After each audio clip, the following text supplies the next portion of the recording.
Queridos hermanos, iniciamos la lección divina de este día, lunes 24 de octubre, lunes de la semana 30 del tiempo ordinario.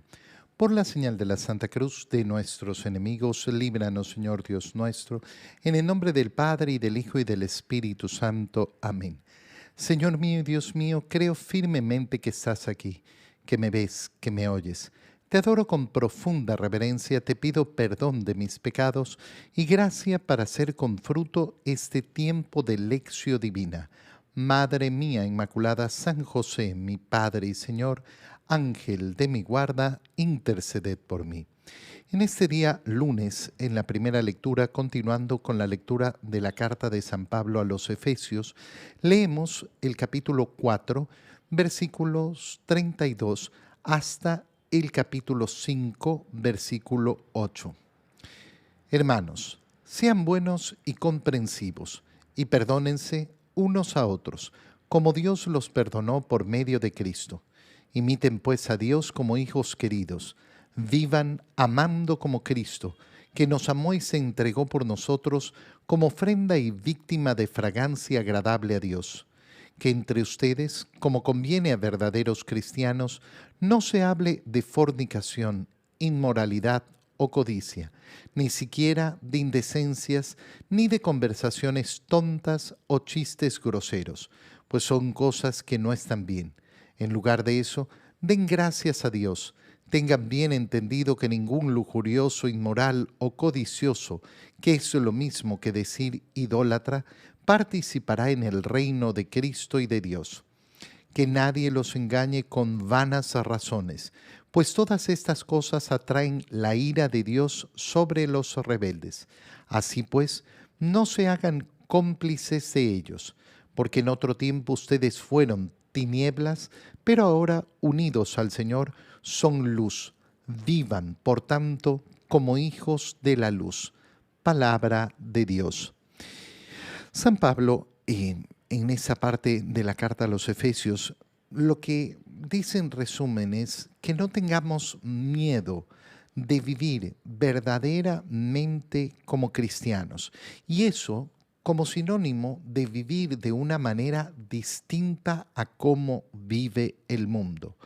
No teniendo miedo de aparecer ante el mundo como bichos raros, como personas distintas, ¿sí? Apartarse de la mundanidad, comportarse siempre, en toda ocasión, en todo momento, en toda circunstancia, como verdadero hijo de la luz, como verdadero hijo de Dios. Sean buenos y comprensivos y perdonándose unos a otros. Bueno y comprensivo. Bueno es aquel que realiza actos de bondad, que siempre está buscando esa bondad hacia el otro, ese servicio hacia el otro, ese que trata con cariño. Comprensivo es aquel que comprende al otro, que siempre está buscando ponerse en los pies del otro. Y un corazón bueno y comprensivo lleva a ser un corazón que siempre es capaz de perdonar, siempre capaz de perdonar a los demás, sobre todo tomando en cuenta que Dios me ha perdonado a mí por medio de Cristo. Imiten, pues, como hijos, a Dios como hijos queridos. Fíjate en estas palabras porque no son palabras cualquiera. Imiten a quién, imiten a Dios. Es tremendo porque uno dice, disculpa, pero yo no soy Dios. Y sin embargo, nuestra condición es la de ser hijos de Dios. Y entonces actuemos como Dios. No, solo Dios perdona. No, esta no es una frase de un cristiano. Esta es una frase de un mundano, de uno que no ha comprendido aquello a lo cual ha sido llamado. Por la gracia de Dios somos sus hijos y debemos comportarnos como eso. Vivan amando, a ejemplo de Cristo, porque así vivió Él, que nos amó y se entregó por nosotros. Esa entrega del Señor Vivir amando significa entonces estar dispuestos siempre a dar la vida por los demás, a sacrificarnos por los demás. Cristo nos ha amado entregándose por nosotros como ofrenda. ¿Qué significa? Significa que el amor de Cristo por nosotros no nace en nosotros, sino que nace en el amor al Padre, en el amor a Dios. Ser ofrenda no es ofrenda para los hombres, ser ofrenda significa ser ofrenda para Dios, víctima de fragancia agradable a Dios, víctima, que significa sacrificio. Es decir, ¿qué nos está diciendo San Pablo? Sacrifíquense. Sacrifiquen sus gustos, sacrifiquen sus deseos, sacrifiquen lo que ustedes quieren en favor de los demás. Que entre ustedes, como conviene a los verdaderos cristianos, no se hable de fornicación, inmoralidad o codicia, ni siquiera de indecencias ni de conversaciones tontas o chistes groseros. Fíjate que en ese modo de hablar tan cotidiano en el mundo, sí, no, es que todo el mundo habla así, todo el mundo hace chistes de doble sentido y no sé qué. Bueno, no, no participes de eso, no seas parte de eso, no te mundanices. Esa es la forma en que vive verdaderamente el cristiano, ni siquiera participando de conversaciones tontas. Hay tanta conversación tonta en el mundo. Y San Pablo nos invita, no te metas en esas conversaciones. Son cosas que no están bien. En lugar de eso, den gracias a Dios. Den gracias a Dios. Es decir, no te metas en las conversaciones cochinas, puercas, tontas, sino aprende a mostrar a Dios en tu conversación. Tengan bien entendido que ningún lujurioso, inmoral o codicioso, que es lo mismo que decir idólatra. ¿Por qué dice esto San Pablo? ¿Por qué el pecado de la lujuria, de la inmoralidad, de la codicia van a ser lo mismo que la idolatría? Porque normalmente lo que hacen es poner por encima de Dios a cualquiera de los objetos de deseo. Lujurioso, ¿qué es lo que hace normalmente? Poner la carne sobre Dios, el deseo sexual sobre Dios. El inmoral no tiene a Dios en su conducta. El inmoral es aquel que no se deja regir moralmente por Dios. Por tanto, pone a Dios a un lado. Y el codicioso es aquel que efectivamente desea los bienes materiales más que a Dios. Los bienes materiales son más importantes que Dios. Por tanto, son pecados de idolatría. Ninguno de estos, por tanto, participará del reino. Que nadie los engañe con vanas razones. Ya de esto San Pablo ha hablado a los efesios, diciéndoles, no se dejen llevar por doctrinas falsas, no se dejen engañar por vanas razones. Es solo el modo de llevar el corazón a la rebeldía. Así pues, no se hagan cómplices de los rebeldes. No se hagan cómplices de aquellos que con vanas razones quieren justificar su comportamiento, su alejamiento de Dios, su falta de entrega verdadera, de no ser esas víctimas, esas ofrendas agradables a Dios. En otro tiempo ustedes fueron tinieblas, pero ahora, unidos al Señor, son luz. Y por tanto, vivan como hijos de la luz. De nuevo vuelve a insistir San Pablo en darnos cuenta de nuestra condición y simplemente lo que nos pide es vivir a la altura de esa condición. En el Evangelio, continuando con la lectura del Evangelio de San Lucas, leemos el capítulo 13, versículos 10 al 17. Un sábado estaba Jesús enseñando en una sinagoga. Había ahí una mujer que llevaba 18 años enferma por causa de un espíritu malo. Estaba encorvada y no podía enderezarse. Al verla, Jesús la llamó y le dijo: Mujer, quedas libre de tu enfermedad. Le impuso las manos y al instante la mujer se enderezó y empezó a alabar a Dios. Pero el jefe de la sinagoga, indignado de que Jesús hubiera hecho una curación en sábado, le dijo a la gente: hay 6 días de la semana en que se puede trabajar. Vengan pues durante esos días a que los curen y no el sábado. Entonces el Señor dijo: hipócritas, ¿acaso no desata cada uno de ustedes su buey o su burro del pesebre para llevarlo a bebrar, aunque sea sábado? Y a esta hija de Abraham, a la que Satanás tuvo atada durante 18 años, ¿no era bueno desatarla de esa atadura aún en día de sábado? Cuando Jesús dijo esto, sus enemigos quedaron en vergüenza. En cambio, la gente se alegraba de todas las maravillas que él hacía. Palabra del Señor. Tenemos 2 temas en la lectura de este Evangelio. En primer lugar, el motivo de la enfermedad de esta mujer. Jesús estaba enseñando en una sinagoga y había una mujer que llevaba 18 años enferma por causa de un espíritu malo. El Evangelio es muy claro cuando diferencia los motivos de las enfermedades. Por ejemplo, un leproso, un ciego, un paralítico, que están enfermos simplemente por enfermedad.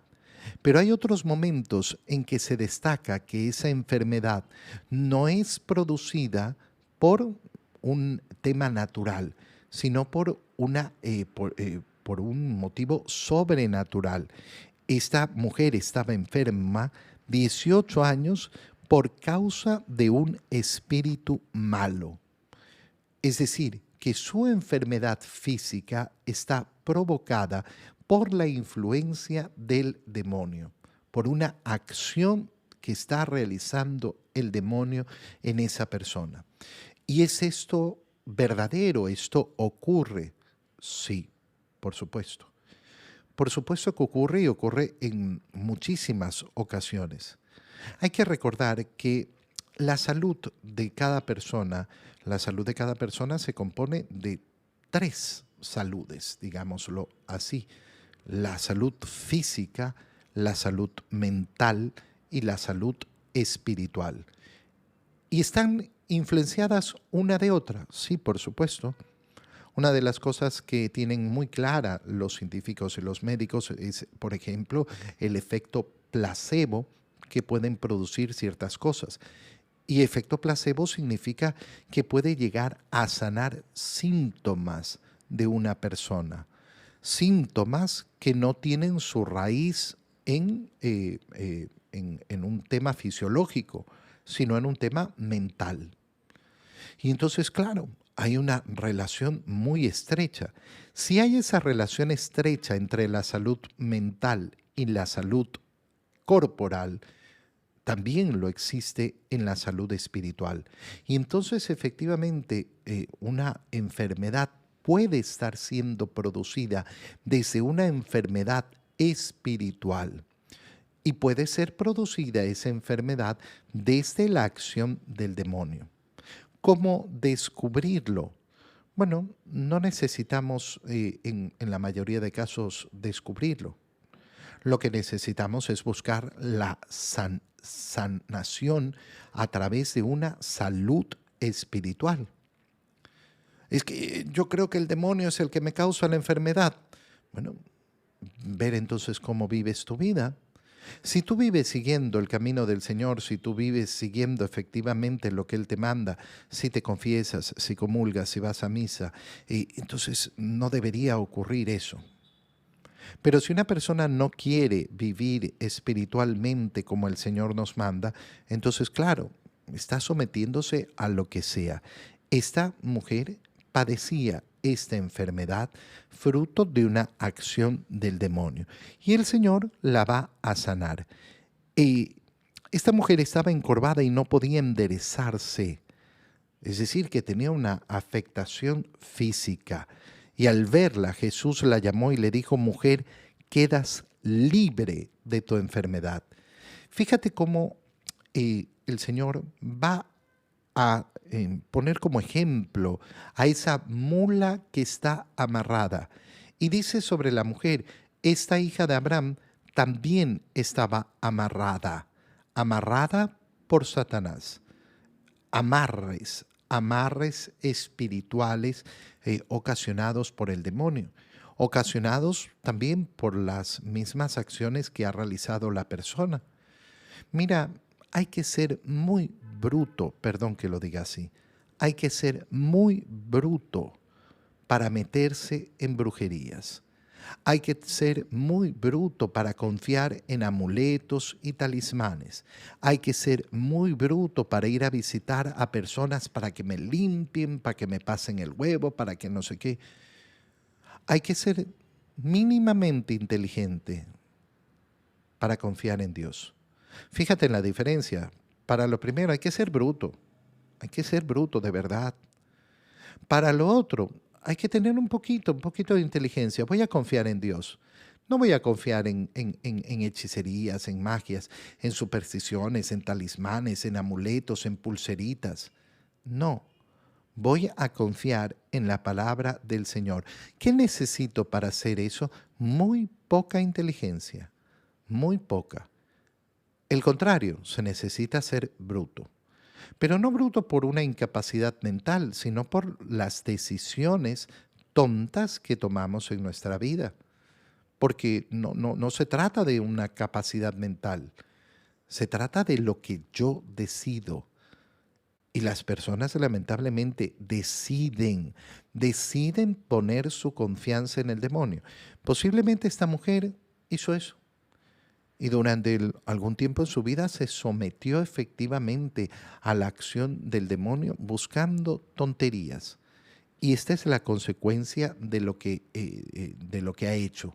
Su enfermedad es consecuencia de eso. Mujer, quedas libre. Fíjate la expresión, quedas libre de tu enfermedad.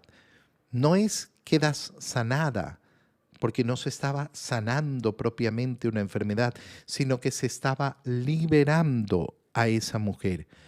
Le impuso las manos y al instante la mujer se enderezó.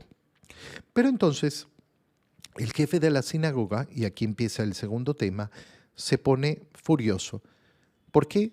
Porque se ha hecho esta curación en sábado.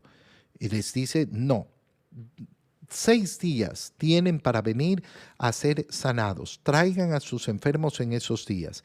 Y el Señor le responde, hipócritas, ¿acaso no desata cada uno de ustedes su buey o su burro del pesebre para llevarlo a beber, para llevarlo a tomar agua? ¿Acaso eso va a ser prohibido el sábado? El sábado lo han convertido en una locura, el sabbat, el descanso sabático que se ha impuesto en el Antiguo Testamento. Y entonces el Señor nos muestra cómo para vivir verdaderamente la fe no podemos ser irracionales. No podemos ser irracionales porque el Señor no nos pide ninguna irracionalidad. Todo lo que hacemos tiene un fondo, todo lo que hacemos tiene un motivo, todo lo que hacemos tiene una razón de ser. Qué bonito es abrir nuestros ojos y entender esto. Esta hija de Abraham merecía ser desatada también.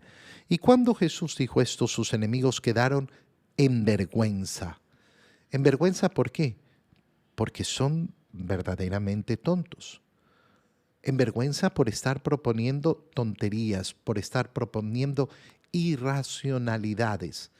Irracionalidades que además van en contra del sentido común, como lamentablemente sucede en tantas cosas que se dicen en el mundo de hoy, que son tan irracionales, tan faltas de sentido común. Te doy gracias, Dios mío, por los buenos propósitos, afectos e inspiraciones que me has comunicado en este tiempo de lección divina. Te pido ayuda para ponerlos por obra. Madre mía Inmaculada, San José, mi Padre y Señor, Ángel de mi guarda, interceded por mí. María, Madre de la Iglesia, ruega por nosotros. Queridos hermanos, que tengan todos un muy feliz día.